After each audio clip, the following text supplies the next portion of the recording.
Minister, by the end of 2022, 75,000 less homes will have access to high-speed broadband than was planned 12 months or 2 years ago under the National Broadband Plan.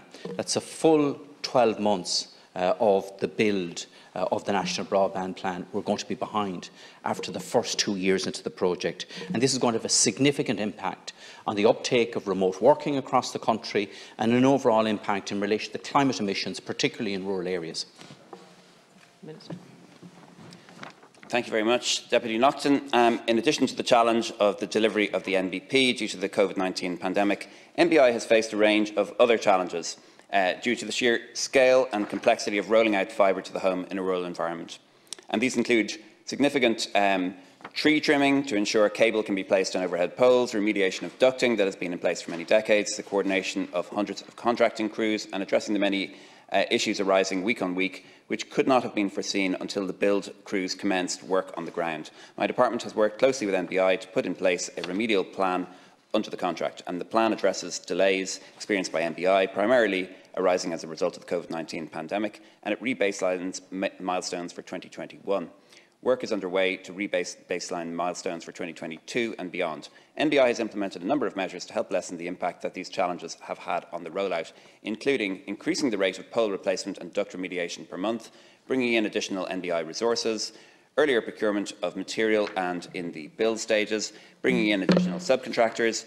But despite the unprecedented challenges presented by the COVID-19 pandemic, National Broadband Ireland has made steady progress on delivery of the new high-speed fibre broadband network under the National Broadband Plan, with over 30,000 premises available to order and pre-order across 11 different counties. It remains the ambition of the Government to roll out the National Broadband Plan as quickly as possible. My department continues to engage with NBI to explore the feasibility of accelerating aspects of the NBP rollout to establish the possibility of bringing forward premises which are in years 6 and 7 to the current plan to an earlier date.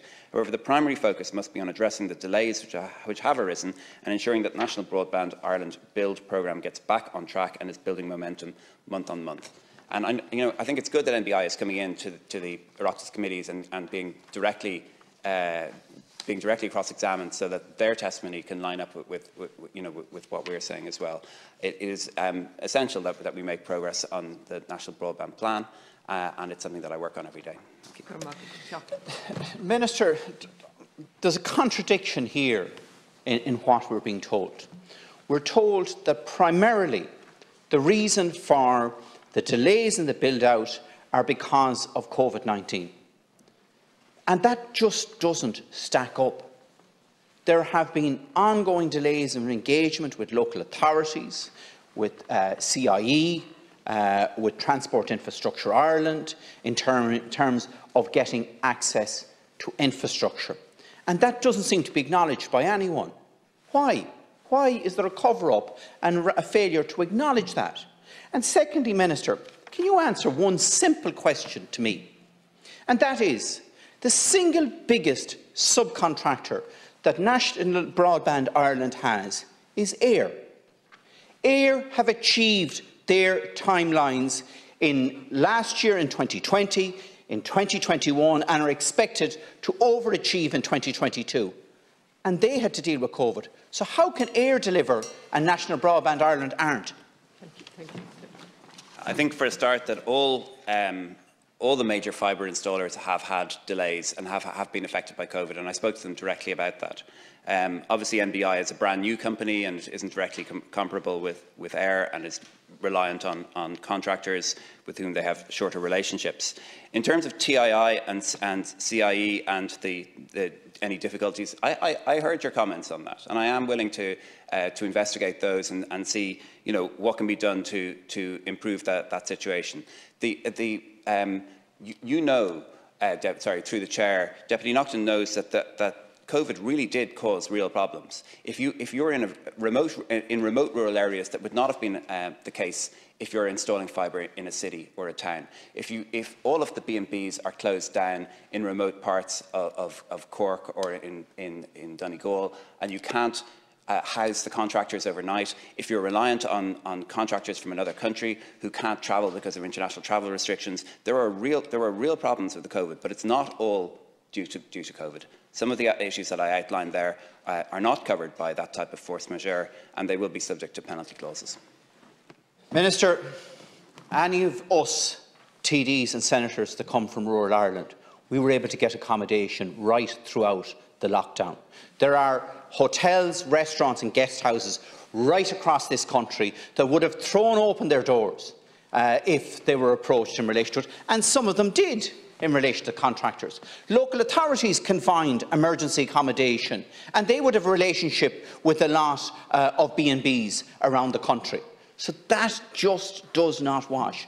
I'll give you one piece of advice, Minister, and that is 2 years ago, last month, a month before the National Broadband Plan was signed, the contract was signed, the Mobile Phone and Broadband Task Force, the one agency that brought the local authorities around the table, brought all the state and semi-state agencies around the table, and where I, as a Cabinet Minister, sat at it, drove forward a lot of the bottlenecks in terms of those access issues. That needs to be re-established, and re-established immediately. Thank you. I'm going to re-establish the task force. I agree. In the meantime, I meet regularly with MBI. I attended their last board meeting. I spent a couple of hours with their chief executive on Tuesday in Limerick, where they were doing installations there. I see that the fibre being installed both at the data centre end, and I've seen it done at the home end.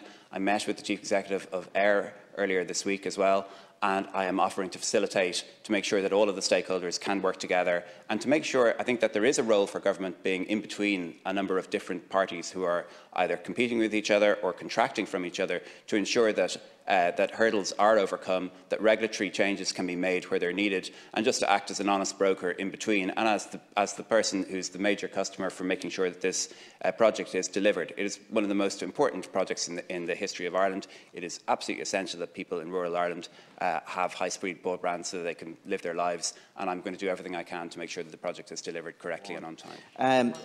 Minister, you made the point in your earlier reply to me that part of the reason for the delays was because of tree trimming and ducting and so forth.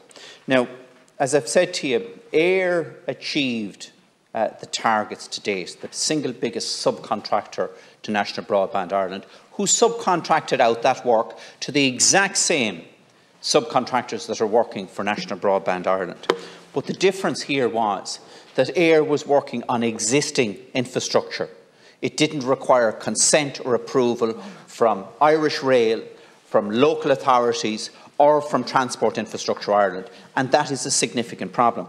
Now, Minister, why did it take 21 months after the signing of the contract for guidelines to be issued to local authorities to actually streamline the authorisation process?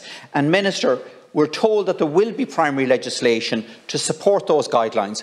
When will we actually see that primary legislation? Thank you, Deputy. So I think, as I've said, I think there are very different circumstances to the rollout of the MBI fibre and to work that other organisations, maybe that AIR is doing to its own existing network.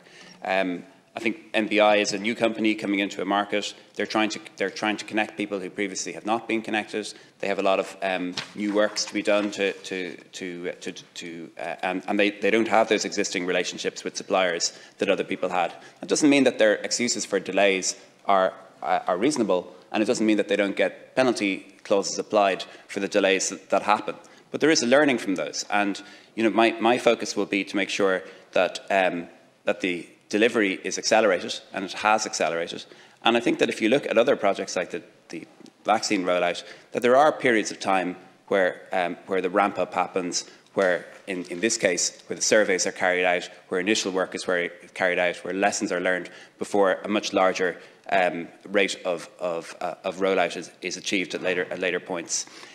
Specifically, Deputy Naughton, you're asking me about when will legislation be brought in to support guidelines for how MBI works with local authorities. Not all of that requires primary legislation. Not all of it requires legislation at all. Some of it just requires sensible work practices and people being brought together. And as you say yourself, the task force is going to be the answer to a lot of that. I'll come back to you if you're on this, specifically if there's any primary legislation which is going to come in to support this, and give you some timelines around that. And if you want to make suggestions on how that should be done, I'm absolutely happy to help you with that. In general, though, I feel that the project is getting back on track, that the rate of delivery of these, the rate of delivery has greatly increased, and I expect that by next year that 140,000 homes will have been passed. We are at the same time as delivering this, we're also making sure that we have a targeted campaign to encourage people to take it up, because just passing a house with fibre is not the same as them signing up and agreeing to take the connection. Thank you, Minister. Deputy Nocton. Minister, the problem is we haven't had that sensible cooperation over the last 24 months. Now, you're telling us here today that you expect that 140,000 homes will be passed by the end of next year. The budget documentation that we got a couple of weeks ago told us it will be 130,000. So that means there are only going to be 10,000 more homes passed next year than this year. So where's the ramp up in relation to that? Minister, can I ask you one final question? And this is something that you can take up directly, and I'm asking you to take this up directly with the European Commission. And that is the definition at European Commission level of high-speed broadband is 30 megabits per second. Now, I don't think there is any family in this country that believes 30 megabits per second is high-speed broadband. Now, if that definition was increased to 150 or 500 or 1 gigabit, it would stimulate private investment, and we're already seeing that. But it would also ensure that NBI could intervene where the private sector wouldn't. So that single step would help to address the overall deficit across this country. The influence on climate partly is that people can work from home, so they don't have to travel so far, but also essentially the network runs on light, so it takes less power to operate. So there are many benefits to it. There are no figures for it. There should. And Deputy Bruton is right. Yeah, we should have better data in terms of what is the baseline for high-speed broadband. There is a target being developed in the EU at the moment for gigabit broadband by 2030. I don't know if you're familiar with that. I think there probably should be something intermediate to that, but that's what people are heading towards. And every country has some version of. Every country has some version of the National Broadband Plan. I haven't met any communications minister in any country who has a more ambitious plan than we have. Most of them are going for some form of wireless as their final delivery. You know, wireless is good. It's just not upgradable in the future to the kind of levels that we can achieve. You know, 25 gigabit, which is eventually where we're heading. Thank you. No, thank you.